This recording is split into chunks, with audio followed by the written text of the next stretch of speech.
Hi, everybody. I'm Joel Ludlow. This is Evolution JKD. Welcome to Drink Your Tea podcast. This is episode 6. As always, I'm joined by Ian. Hope we're going to say some cool stuff today. Hey, what's up, everybody? We're already on episode 6, and we've kind of been doing this almost weekly. And so you can catch up on the previous episodes if you like whatever we talk about today. And then also, just because we need to do it, but like the video, subscribe to the channel, leave a comment, join in on the conversation. And if you want to know more about things that we have to offer, we do have a course up on Teachable. You can also check out evolutionjkd.com for inquiries about lineage, classes, all that kinds of stuff with Sifu Joel Ledlow. Anyways, what are we talking about today? Well, for the listeners, this is the cool part. Ian and I really just bash around things of what do we want to talk about? And that's kind of how we are anyway. And it might be something that happens in our day, in our week. It might be something we've seen and or just something that's kind of running around in our head. And he's like, "Hey, what do you got? What do you got going on?" I said, "I got I don't know, like 4 or 5 things going on." And he's like, "Well, you know what? It'd be really great to hear some stories about like you doing Chisao with Jerry Poteet." And which immediately got us into the long running joke of that shit's bull. That's bullshit. It doesn't Chisao work. doesn't Chisao's work. bullshit. Doesn't work. It doesn't work. Chisao doesn't work. Like, uh, what Go ahead. I think before we even go on, I think that starting a baseline about what this thing even is and clearing up maybe some confusion about what Chisao is as a means of cultivation, and maybe talking about how different, I guess, arts perceive it to be different things, but maybe what it means to I've got us. you. And I've yeah, I've I've I've, I've got you. I've got you. Okay, because people screw this one up all the time, and they think Chisao is one thing or the other. Chisao is a drill that develops tactile sensitivity, spatial awareness, and responsiveness. It provides a framework for you and your partner to explore the 5 ways of attack and discover how to manipulate an opponent. It has aliveness built into it. You get to work aliveness without beating the holy crap out of each other. It is also a way to speak to each other. It is a way or a form of expression, just like dance or anything else. And when you get to a higher level, you speak more honestly. And I think that's a really cool point about it. I think a lot of people don't like that about the drill uh, because you have to be very honest in Jisao. Not that you can't lure your opponent into something, but you have to lure them by genuinely offering them something. It could be considered to be like a conversation where you go back and forth. You can lead the conversation in a direction and then change that direction, but it isn't lying. You're just leading them somewhere. They may or may not follow that direction of the conversation. So if you make a change, they may be right in step with you, or it may be a surprise to them that you took it somewhere they weren't anticipating. Um, so with all this honesty and truthfulness that you have to have when you come into it, it's you have to be honest and truthful with yourself and express yourself that way. And it's difficult because you're pretty much exposing who you are to the other person. You can't do any pretending. You can't lie. Like if you can't lie to yourself in there, you can't lie to them. And it's a very difficult thing for a lot of people to do. And I say you can't lie. Everybody knows what's going on in Cheese Out, right? If you're doing the game, if you're playing that game, it's like playing a game of tag. I know you're trying to tag me, but can you? You're trying to juke this way and go that way. I know what your goal is. Your goal is to tag me. And in Chisao, your goal is to tag them or touch them, right? It's to hit, kind of a JKD thing. Chisao's just closer and faster than tag. Well, any tag that I've played. Maybe you played a really close game of tag. I don't know. But there is this level of intimacy that forms from training at higher levels over a period of time. It's like dance partners or like ice skating partners.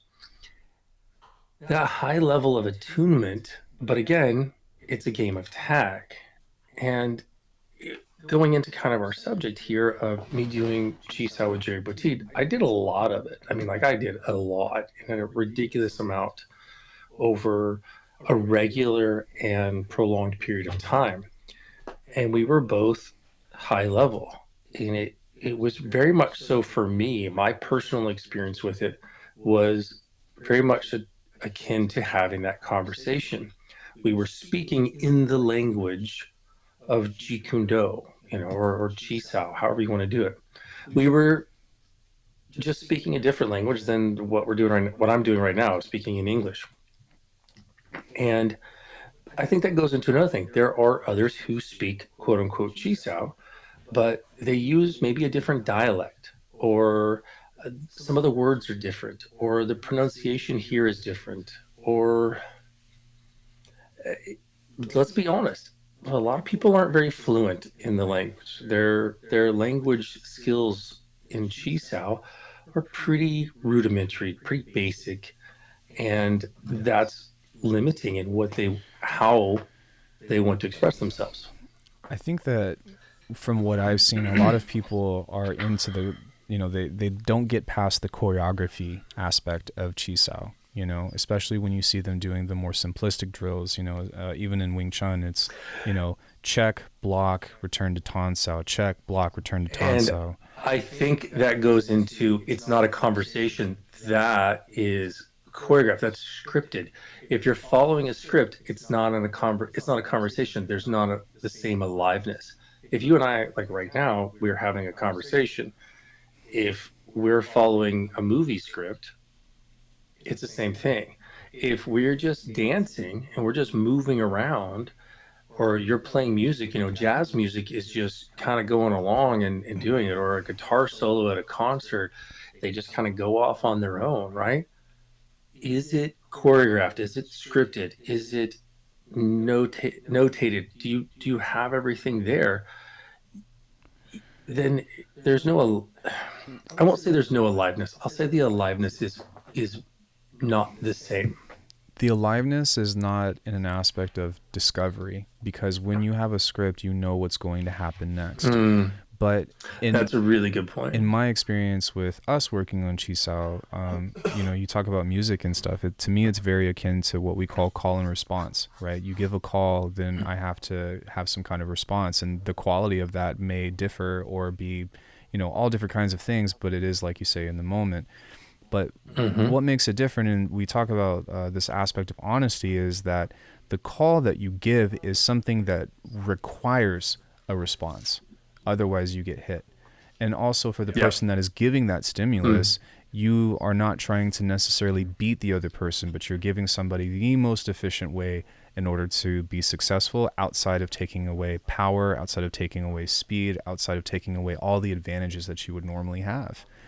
Some people or some places like to play the game of who wins in Chisao, but that becomes a very different thing. But for the aspect of cultivation, it's what is the most Yeah. direct, simple, efficient way in order for me to score, and then what is the other person going to do in the most simple, efficient way to respond.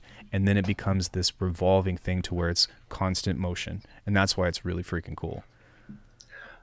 I think you hit a really key point on that discovery. And that's the difference between direct application, which is where a lot of people like to go, oh, direct application. You're not doing direct application.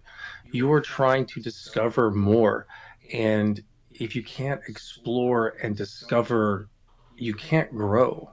And that's the point, is to grow, to nurture yourself, to increase your overall capacity as an individual to express yourself. Now, yes, we do it with hits, so that's in there, but that aliveness has to be there, and that thrill of discovery, even you could say, if whoa. Jerry always called them the aha moments. You don't have an aha moment if you already know what's going to happen. There's no aha, like, oops, well, That was, yeah, I saw that. I knew that. I do one, you do two. I do three, you do four. We want it to be new.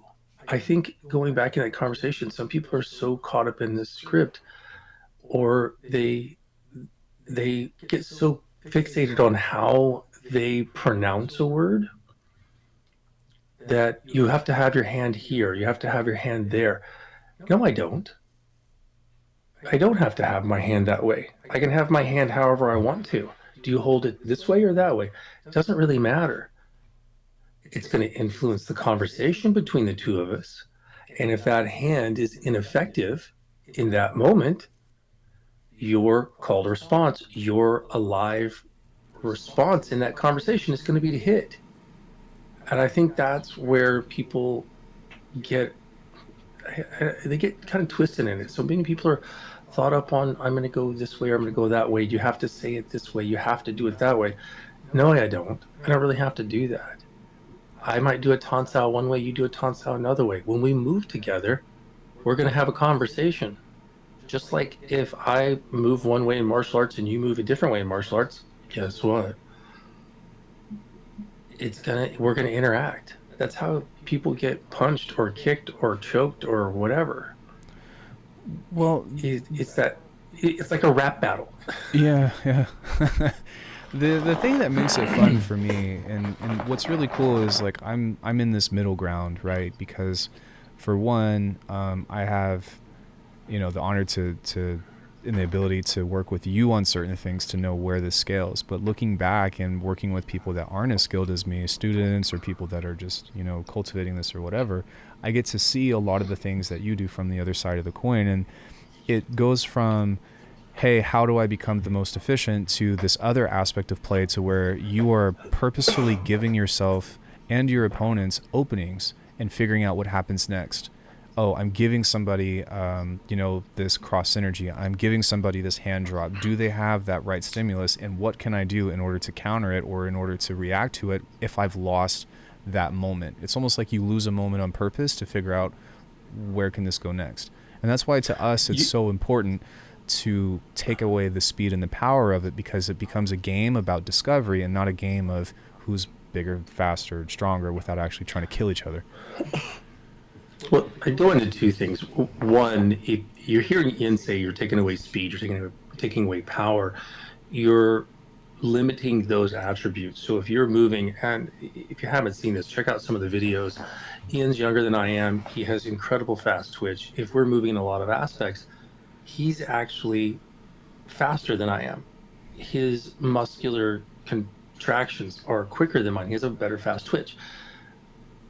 But what he's saying is, because I've told him this for over the decade we've been training together, take that speed away and cultivate your awareness and your responsiveness. And it's how quick can you mentally respond to something? What is your preparedness? And the timing and distancing, it needs to be there so that you have that better spatial awareness when you're coming through there. That's what he's talking about. If I'm bigger and stronger than someone, I need to take away my strength so that I can cultivate those other attributes, and then later you add it back in. It's great. Because if you're fast and then your timing and distancing is just as good as somebody else, then you just speed up. But another thing I was going to say, oh, I'm using that analogy of like language. And if you speak another language, or if you've been speaking with somebody else and, like we're speaking in English and English is their second language, and you maybe tell someone a joke, it's kind of a really good one in there, of a good barometer of how well do you understand another language, is when you start to understand the humor of that language. So if I tell a joke in English and you don't understand it because you don't grasp the the nuances of the language, it just goes right over your head. You don't get it. And the same thing, if I understand some basic Spanish, but there's a lot of things I'm not going to get because I don't understand that. Or I may understand a group of words, which also goes into how big is your dictionary. And same thing with Chisao. I see a lot of people do Chisao, and we've talked about this before in one of the other ones, being one dimensional. and they only show a few things. They don't show a broader spectrum. So maybe you only tell one type of joke. You're telling knock knock jokes, but or you tell a subject, your subject matter is about fish. I'm making stuff up here, folks. Just go with me on it. But if your knock knock jokes are only about fish, you get it. But if I tell why the chicken crossed the road, you're like, oh, what's a chicken? I don't understand that. You're like, and the framework doesn't make sense. I'm using basic examples so that hopefully the analogy comes through and the meaning comes through. I think So go ahead, go Oh, ahead. sorry. I think that it's important to talk about like why we do this in the first place, and also like realize that we call it chisao, but like there's so many other arts, so many other forms of movement when you're with someone else that this kind of thing comes up. You know, you mentioned dance, freaking jujitsu sensitivity training, when people move and close their eyes. If you're Mm-hmm. doing dance, you do contact improv. If you're doing Aikido, you're working on taking and giving energy, right? The push and pull. There's so many places that this pops up, and it just really is so dumbfounding to me when people are like, for one, this doesn't work, and two, like, it's BS. And it's like, it's everywhere. Well, I think it goes so it goes into sort of that language idea and what they understand. I think a lot of people maybe understand a few words of this quote unquote language, and they don't really see, like, they find it limiting because their understanding of it is pretty limited.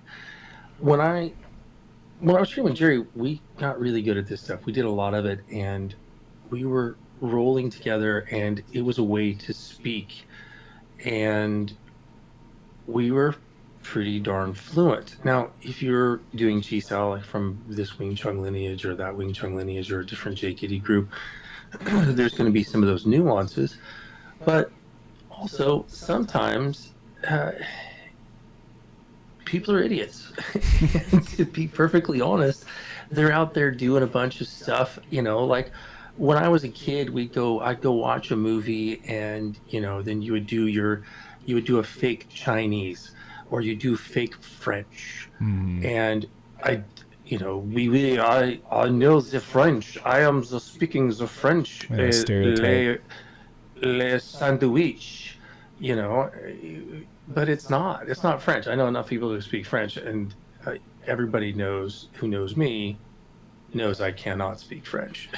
Yeah. So it's a pretty funny analogy for me to use, because if I was like, I know the French, everybody who knows me goes, Joel, you're full of shit. It's like Inglorious Bastards with Brad Pitt when he's like, I'm the only person here that speaks Italian, and all he can say is buongiorno.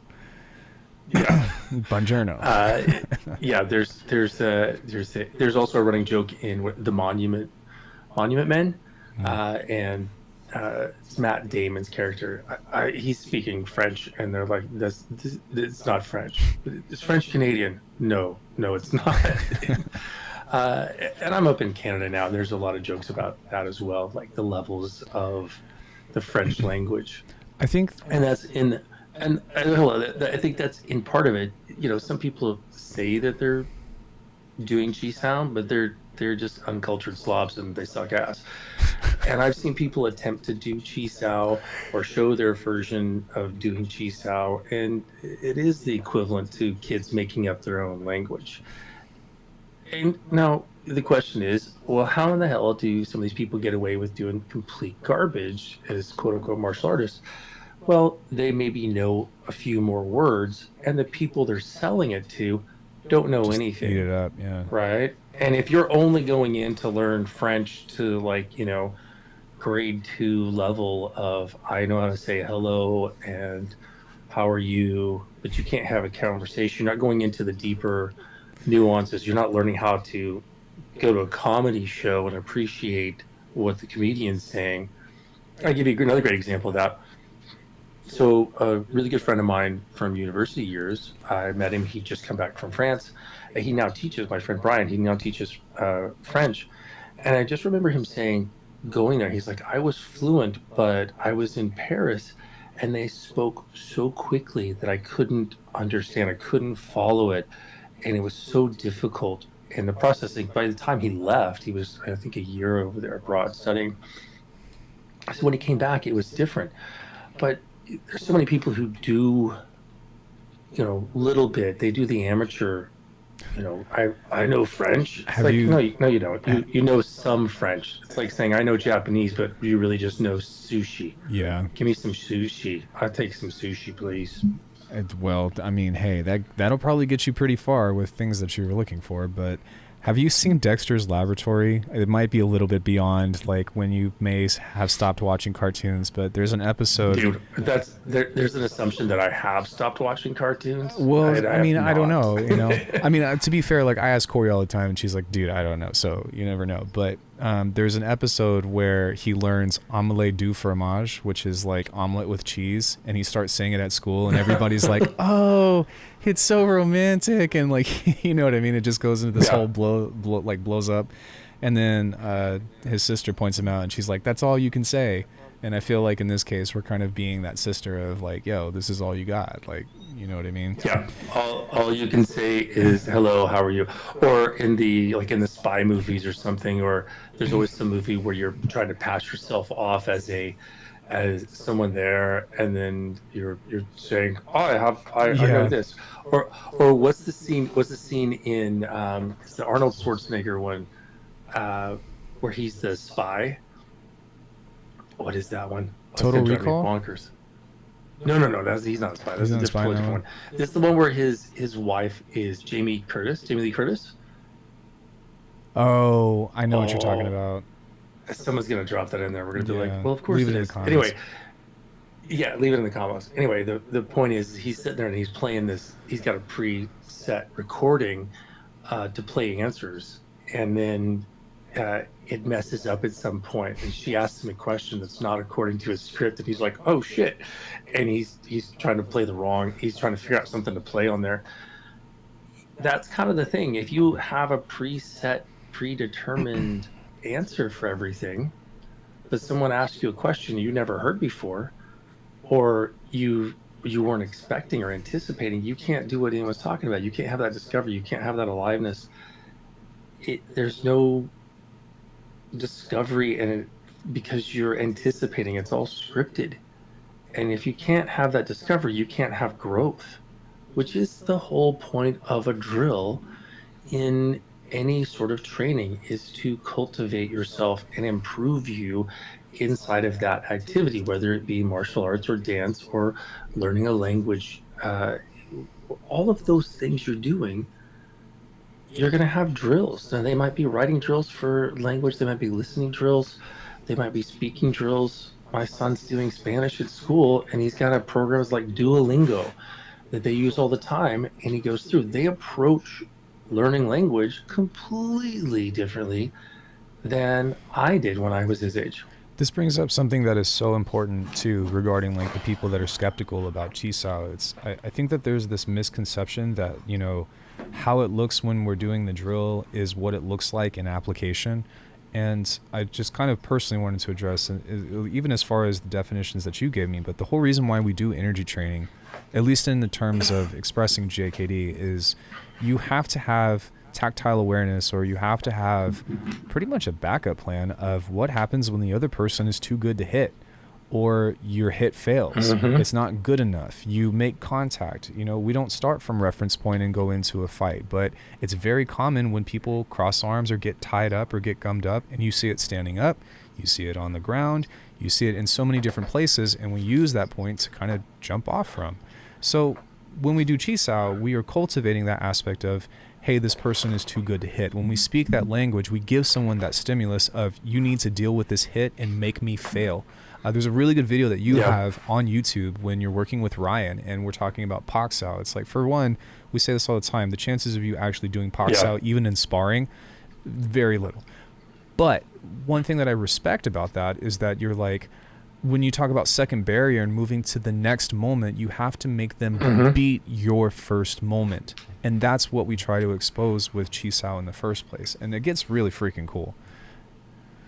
Yeah, and here's the other part. So for me personally, I would never, if I did get to a reference point, and again, a reference point is, if you look at wrestling, they have neutral, both people are standing. You have down position, that means when wrestlers down on hands and knees, and the other person starts on top, and then you have top position, which is where the other wrestler does. Even in Brazilian Jiu-Jitsu, they'll have positions. Where they You'll start have you from over. guard, you'll Yeah. have start, where are you starting from? It's a reference point to begin.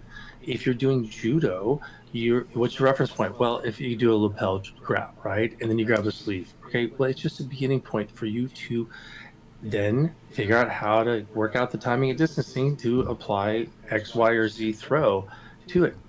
It's not anything complicated. So when I hear and when Ian hears, that's why we shake our heads so often. When we hear people in our quote unquote Jeet Kune Do world talking about this energy drill doesn't work or this reference point is dumb, I just kind of go, or we're both just shaking our heads because it's just so idiotic to make such a dumbass statement. It's so dumb. It's like It's like you saying just BJJ haven't got doesn't a work. clue. It's like what? It's like saying BJJ doesn't work. And Yeah, yeah, or judo doesn't work. Well, no, you can't make it work. If you just want to stand there, or the joke was, what are you gonna do? We're just gonna stand there and just pose. We're just gonna pose just yeah. nonstop. I want to go into something because I've been working in classes. I've been working long sow drill, which is one of the drills that was passed down to me uh, from Jerry, but they lead into chi sao, and they're really great primers to get into chi sao and help you understand more of those nuances, and it really kind of breaks down. And I said, like I punch, and then Ian cuts in and bridges into my punch, and then the counter is I bong sao. Well, here's the thing. Fuck you. It ain't gonna happen, man. Like, I'm sorry. I punch too fucking fast. Ian punches too fast. That moment for me to shift gears from full speed jab and then react in that one moment where Ian catches me and bridges into that punch to get me. No, no, not from distance, not from punching range. I'm not going to.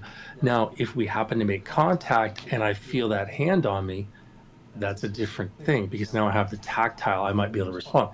But here's the thing, and I really came up with this while we're doing the bong style drill. And again, if you can make bong style drill work, if you can apply a bong style from punching range, great for you. I can't. Okay, but that's not even my point. Here's something I think is really cool, and I want to really hammer this in as we leave. You are not trying to look for direct application. This is very much so, and you hear it all the time, sharpening your tools, sharpening your tools. So if you think of a warrior sharpening their sword or a sushi chef, any kind of chef, sharpening their knife. Now, is that going to make you dinner? Is that going to put sushi on your plate? No, but it does make the task of making the sushi or making the dinner, whatever you're doing, much, much easier for the person, the chef, right? So, easy one to think about. You're in your own kitchen and you're going to cut a tomato, and you pull out a knife and you go to cut the tomato, and it's like, ugh, it sucks. So, what do? You sharpen it, wipe that blade clean. You should wipe your blade clean. And then you cut the tomato and it's sharp. That's the same thing. The tool is better used. So whether you're doing bong sao or chi sao, you're increasing that tactile responsiveness, your awareness, your spatial understanding. All of those things are increased by doing these types of drills and a whole lot of other ones, gang. Not just that. And it's not just Jeet Kune Do. It's all kind of drills doing this. If you don't mind, to me, when like saying this back to you, it's you are increasing your potential performance. And in the same way, if somebody Mm-hmm. has, two basketballs that they're dribbling for it, you don't, there's only one basketball in a game. So why do that? Because we're never going to do that, right? We're never going to use two basketballs, Yeah. but why Yeah. dribble? What's the point? Unless you're with the Harlem Globetrotters. But But yet that's there's that millions of people that do that every single day. But I don't see anybody absolutely. batting an eye why What? It doesn't apply? Are you serious? Like we do stuff like that Yeah, all there's the so many. time. Why, if you look at basketball and you look at soccer, they have so many ball handling drills that never make it into a game. Why? To give you more familiarity, more confidence in being able to manipulate that ball in space. So being able to use your hand to play the game better. Right. Ball handling is really, really important, unless you're like Shaq and you're just giant and playing center. But Me dunk. for everybody else, yeah, me dunk. Whoosh, I'm good. But yeah, you need to have that. So if having better, tactile awareness, touch awareness in your forearm is going to make you a better fighter in close proximity, then that's probably good. And then learning how to shape energy and toss it away, not just use your palm, but using your whole forearm and using more of your body to battle it. It's like anything else. If I'm just using my arm to punch someone, it's not the same as if I use my entire body to hit them with. Or what happens if someone Like, blocks your punch and it folds into an elbow? Unless if you have that kind of awareness and that forward pressure that yep. we cultivate, that idea of hitting, shit, somebody takes that away. You still have a shoulder to hit with. You still have other options and tools, but you have got to cultivate the awareness in which to use everything you got when you are challenged in that moment. And I think I'm going to tie this in with another quick thing that you were talking about before, Ian. Of it's it's not scripted, and when you're not scripted, you cannot rely on your conscious mind. You have to rely on your subconscious. And a lot of times when we do these drills, like I said, we were doing bong sao drill. If you don't have a good bong sao, you can't get into chi sao because you're not going to trust that tool to be effective on a subconscious level. And that's where you're going to be at in a real fight, is reacting on a subconscious level, moment to moment, with discovery, and then trying to scramble and do the best you can. These drills help with that. They cultivate all the attributes that you need, and it's not the I see you and I have to punch because it's written that way in a book somewhere. You're You're never cultivating things you really need. People that are really good practice the hell out of horse stance and old school kung fu, and the ones that actually are good don't sit in a horse stance when they fight. And Yeah. so why do it though, right? Why sit there and cultivate the strength? Because we're never going to do it. It's use. I don't know. We can drive this point home all day, but it just seems so silly to me that you're going to severely limit yourself from these things that will give you so much more information and make you aware to the information and responsive to the information that your opponent gives you, as opposed to just thinking that you're going to chunk each other out with punches and that's all it's ever going to be. Even in boxing, dirty boxing, they grapple up. What are they doing? They're looking for inside hits. You see this stuff all the time. You are doing a serious disservice if you are not doing some kind of energy training. So I again, chi sao sucks. It's a waste of time. Yeah. Also, don't do like push-ups or bench press to help your upper body strength. Doesn't work in a fight. Yeah, no, it doesn't work in a fight. It's not going to help you. Grip strength is not going to help you if you're grappling, doing squats or squat jumps or lunges or running. Leg strength, you do not need it for anything whatsoever. I will say that If you if you want to maybe perhaps rethink this, we have an awesome beginners course where we actually go through Bong Sao drill at Teachable, and you can get more information at JKD or evolutionjkd.com. That thing that we have some really cool up close and slow motion videos of us doing that, and there's a really cool means of seeing exactly what's going on. So that was actually one of my favorite moments of us doing that course. and you're going to be getting a lot more. I'm getting a lot of things challenged to me because I am looking to have more content come out. And really, it's about helping students who are maybe beginner or hobbyists. I have a lot of students who just do it because they like doing a little bit of fun, and they can't maybe make twice a week or 3 or 4 times a week. They can't put in 10, 15, 20 hours a week of training, but they would like to put in an extra hour or two maybe on their own.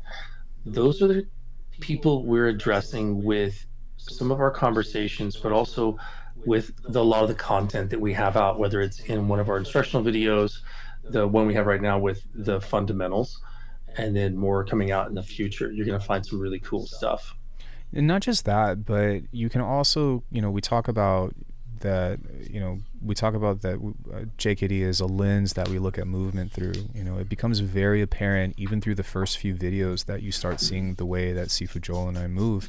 And it should start to give you a new perspective on how to scrutinize your own training and look at how you can make whatever you might already have even better. Because we're not trying to overtake it. We're trying to say, hey, this is something that you can use to explore your potential further than maybe what your dojo or your own training or whatever resources you have might not be available to you.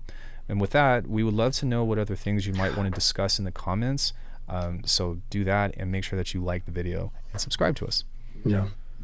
I got one last thing. The name of the school is Evolution, and the whole thought process is we're trying to grow and continue, and not even just through us, but Ian's heard me say this for years now. Someone in the next generation is going to be better than me.